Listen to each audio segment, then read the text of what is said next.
this guy, he's retired now. And he's wealthy. Well, how did he do it? He went to work for a bank. Well, when I was out running around partying, he was going to school, Lance. He was going to college. He was getting an education. When I was working in concrete, doing construction, doing whatever I was doing, he was working in a bank. And I remember every time you go work in a bank, them guys working out front, they don't make nothing.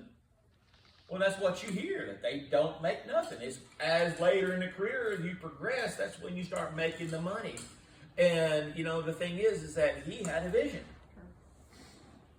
So, if you start finding out that the recipe for success, it starts with what? A vision. Then if I ask you right now, what is your vision? And what would your vision be? What would your vision be? What is your vision? Paul had a vision. But the problem is that you can have a vision and then there is the will of God. Because the thing is that we've had a vision for all these jobs and all these answers to all these prayers, and every one of them failed. To us, it seemed like the answer. So then what is it? Is it the fact that I'm not lining up with God's will, or is it God's will lining up somewhere else? But is there even the remote possibility that I'm not even in God's will? I think that honestly, we should all be at that point where we're willing to say, because the Bible, how many times in the Bible does it mention people who thought that they were doing God's will? What makes them different from us? I think vision.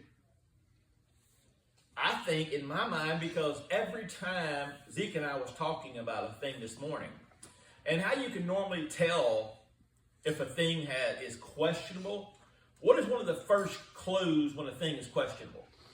You sneak. Huh? You sneak. It feels guilty. When you're talking to a person and what they're talking about is questionable, what is the first clue? What they always have? Justification. Justification. They justify it. How many times you're around somebody and they talk about this idea, Lance, and they start justifying it? I've got this. Well, this is why this has happened, and we've talked about this thing, and it's like we're ready to do. How many times you hear this phrase? We're going to do differently this time. We know in the past we've done this thing, and I've done. We're really going to center, and then they always bring in God. Have you not ever heard that parallel? That I'm going to start this, and I'm going to, and you always hear this justification. The thing is that if you listen to the story of these people that thought they were right, when they were confronted with reality, what did they always have? Justification, didn't they? Yeah. They always had justification. Didn't I? Didn't I? Didn't I? Didn't I? And so the thing is that how you normally tell if you're on God's vision or if you're on your vision is always your justification. You've always supported your vision. The problem is that if we are Christians, then did we not give up our reasonings and our existence and all that?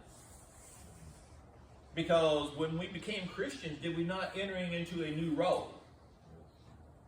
Paul was having it made. And the backstory for all this, and if you caught it where they brought this guy in, if you hear what God said, and if you'll notice, this is the funny thing, and this is what we talked about last week. We made a mention about how many times Jesus spoke to Paul. We think that Jesus spoke to Paul on the road when he was Saul and converted him. Saul, why do you do this thing? Well, we come to find out there's another time. Matter of fact, David, you looked it up. But we found out that right in here, he says, here comes Jesus speaking to him again. We don't really talk about that. But the thing is that there is this word that Jesus, because Paul was preaching, and then he says, You know, don't worry, for nobody here is going to hurt you. You're not going to be hurt here. That sounds great, doesn't it? Isn't it nice to know that you're not going to be hurt here, but all of a sudden you go to Bologna and you get run over by a freaking truck? Well, what did God promise? Here. Not there. Not there. The thing is that God is not going to make a promise that he can't fulfill. So the thing is that what is God's promises?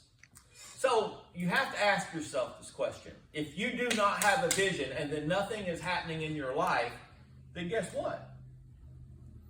You can have a vision. So right now I'm looking at things, and I've talked to Lance about it, and I've talked to some of you about this thing, and Amber and I've talked extensively, and this thing has honestly driven me nuts. Because here I am, 62 years old, don't know what I'm going to do for the rest of my life, Carrie. Same. So then, what's my options? Well, like I told Lance, and this is something that I truly believe because this has been laid in my heart. Honestly, who is going to be more concerned with you than you? Think about it. What's this all about? I don't need to know. But there's the thing, is that if you're not willing to take care of yourself, and you're dependent upon somebody else, are they going to take care of you to the level that you think that they're going to take care of you? Is a boss going to have your best interest in his heart, in his mind? No. You know, is anybody going to have your best interest at heart? No. Just really, really not. The thing is that, you know, if you consider it like this, in my mind, where I was at was where I wanted to be. I prayed about it. God, what do I do? Because I had an option. At the time, I could have went there, or I could have went into the air conditioning business. I prayed about it. I woke up the morning and I heard, call Kevin. What did I do? I called Kevin. I thought, honestly, now I've heard me tell you the story, I thought, honestly, that I had the best boss and that Amber finally later on got the worst boss. Well, come to find out, it was the exact opposite of what I thought. Then I prayed, why did Amber have the best boss and I had the crappy boss? Huh? But the thing is that what I got back, Michael, was that Amber needed to heal. God had her in a healing spot. I said, okay, then why do I got this? He said, because you need to toughen up. I'm trying to move you on, but you ain't ready. You're not ready to move on. So I took it, and he was preparing me, David. And so the thing is that if I want to get stronger, what do I have to do? Get off my butt. So I have to do something. And so the thing is that I had to learn how to deal. And now, honestly, I can work for somebody, and he says, well, I want you to do this. And I'll go, okay. In my mind, I know it's not going to work. But you know what? I don't have to solve that problem. That's his decision. He didn't ask me my opinion. He didn't want to hear my opinion. Or if he proves that he's not going to follow my opinion, I'm not going to give it to you anymore. But see, the thing is that I look at spending all this time, and then all of a sudden somebody wakes up one day and decides, I don't want this business no more. What happened to my thoughts? What happened to my dreams? What happened to my plans? So what do I got to do? The definition of insanity is doing what? Isn't that funny? That the definition of being crazy is doing the same thing over and over and over again, expecting different results. You know, I always had this rule when I was growing up. If you ever break up with a girlfriend, what do you do? Don't go back. Don't go back. Why? Did you expect something to change, or was you sold an idea? If a person's got to justify and sell you an idea, then it's not an idea. They're playing upon your false hopes. But back again, so then what do you do? To me, I don't want to put somebody else in charge of my vision. I don't. I have a vision. What is my first vision? My first vision, I'll tell you my first vision, is to be a better man of God.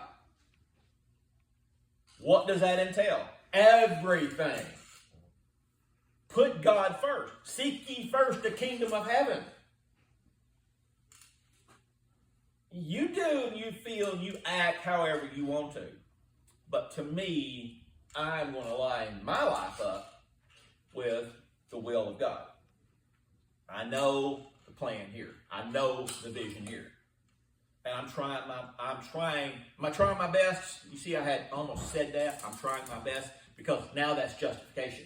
That's not saying that I am allowing myself any room for doing less than what I should. Anytime you hear somebody say, well, I'm trying my best.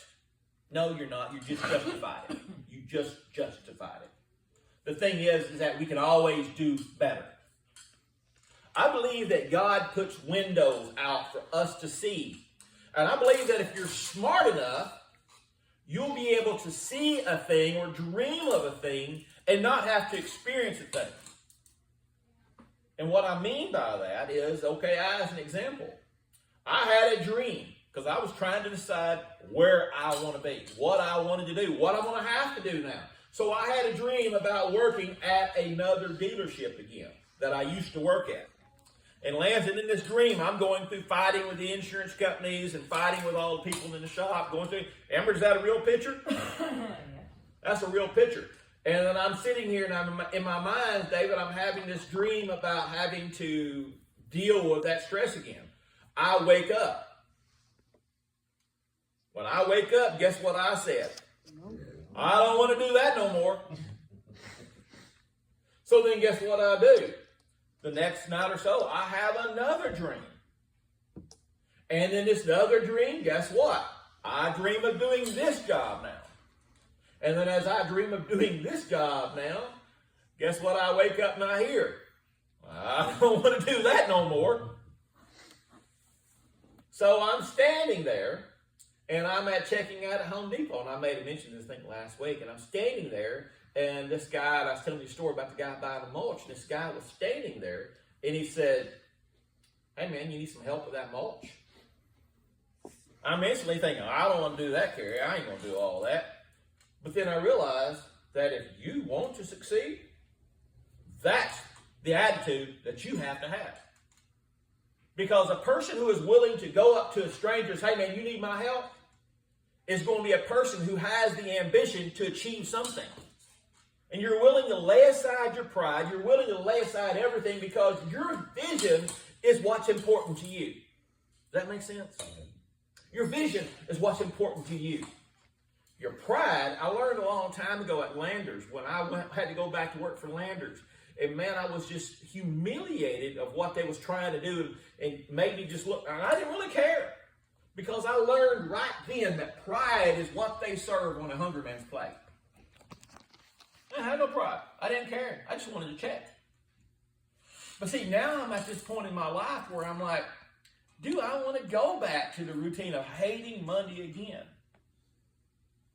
You know, I don't have, what's my vision? I don't know what I want to do. Well, I've been showed all these things that I don't want to do, but he's also showed me things of what I would like to do. What are the things that I would like to do? And so you have to ask yourself, you've got to have this mindset to thinking of these things. But if you don't have this mindset, then what mindset do you have? Nothing. You have no mindset. My thing is that I would love to create a thing to where one day, you know, it's like I looked at Amber when Axis made a comment about, well, I want to work with you this summer, and Amber and I looked at each other. Well, we also don't understand Axon working summer. Axon's idea of working summer is having some kind of job where he's sitting on the phone all day long in the air conditioner. Yeah, he could be a telemarketer. Yeah. He'd make a great telemarketer. But the thing is that I would love to be able to have a spot. I would love to be able to have a thing that in, say 3 years from now, Amber could be able to come alongside and have a business with us. that we could do this thing together. She could do the things that I won't know, that I'm not good at. I would have a vision, and I'll have a vision like when maybe one of the grandkids would come up and step up and say, hey, we want to be part of this. Having a vision to do this, having a vision to achieve this thing in my life. But we talked about this last week because remember, all of these people were trying to convince Paul into doing what? Staying. Staying where he was. But where was Paul's vision?